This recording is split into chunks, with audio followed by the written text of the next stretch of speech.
Bikie Code documentary has been released. We've been working on this for quite a while now, so let's not talk about it. Let's roll tape.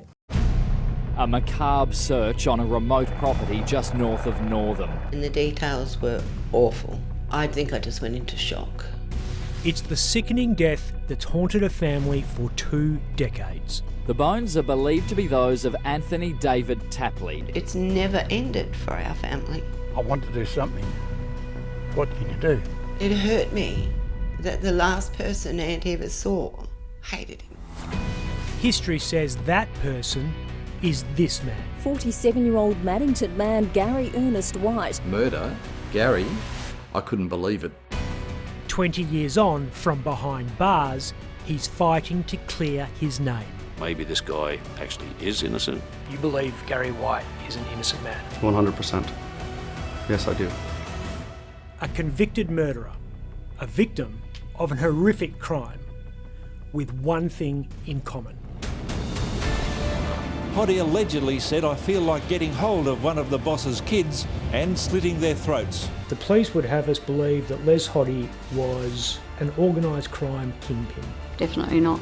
The Bikie Code of Silence usually extends to their widows. In this series, that silence will be broken in the pursuit of justice for 2 men, 1 dead, 1 jailed, both on the fringes of the outlaw world.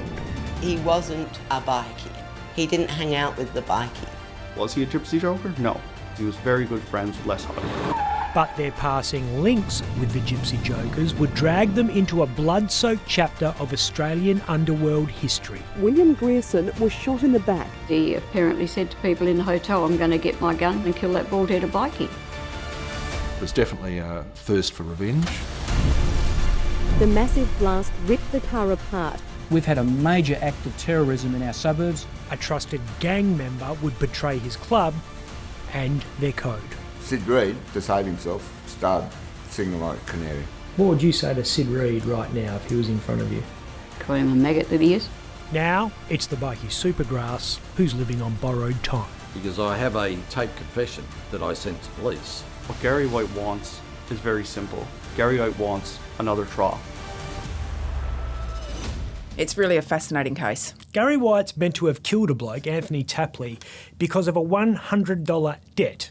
That's a pretty stingy motive. There are a lot of holes in the case against him, that's just one of them. The coincidence here is the people who went after him in 2001 were former Detective David Capehorn and former prosecutor Ken Bates, the team that brought you that feel-good hit of 1995, Andrew Mallard's false imprisonment. White is now more than 20 years into a 30-year sentence, and he was convicted almost exclusively on the evidence of one Sydney John Reed.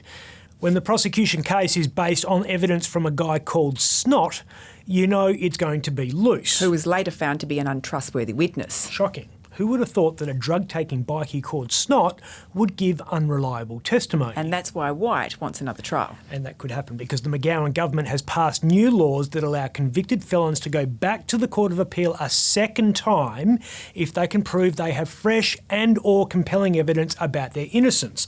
White's legal team reckons they've got that, and it'll make a lot of cops and probably some bikies and drug dealers a bit panicky. You're probably feeling a bit nervous yourself. When you make a documentary called Bikie Code, Murder, Revenge and the Gypsy Jokers, you've got to expect a few hairy moments.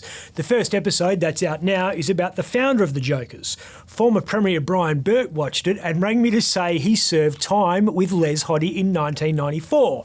They were at Wooroloo together. Said Les was a nice bloke. Burke was in for travel rorts. Nowadays, if you do that, you just apologise and move on.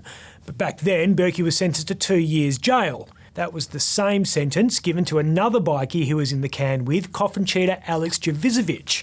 They called him Scrooge because he was the club's treasurer. He was doing 2 years for smuggling 25 pistols. Apparently when the cops raided him, he was in his pyjamas and refused to get changed, so appeared in court in his PJs. A guy guilty of importing 24 illegal firearms gets the same sentence as a Polly claiming 15 grand in travel. Scrooge must have had a good lawyer. Very good. Get this. A few years after Scrooge got out, he was charged with firing a handgun at the Under the Sea nightclub in Subiaco. CCTV clearly shows him firing the gun. He admits he fired the gun.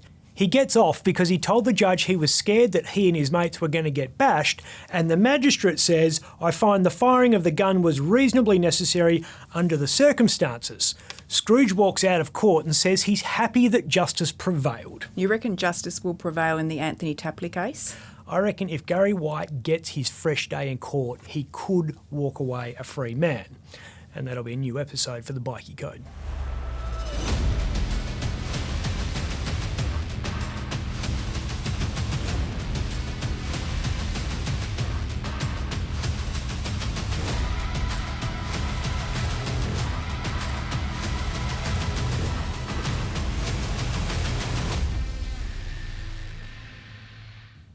I'm Ben Harvey. If anyone knows how to murder someone and get away with it, it would have been him. He was an animal. You believe Gary White is an innocent man? 100%.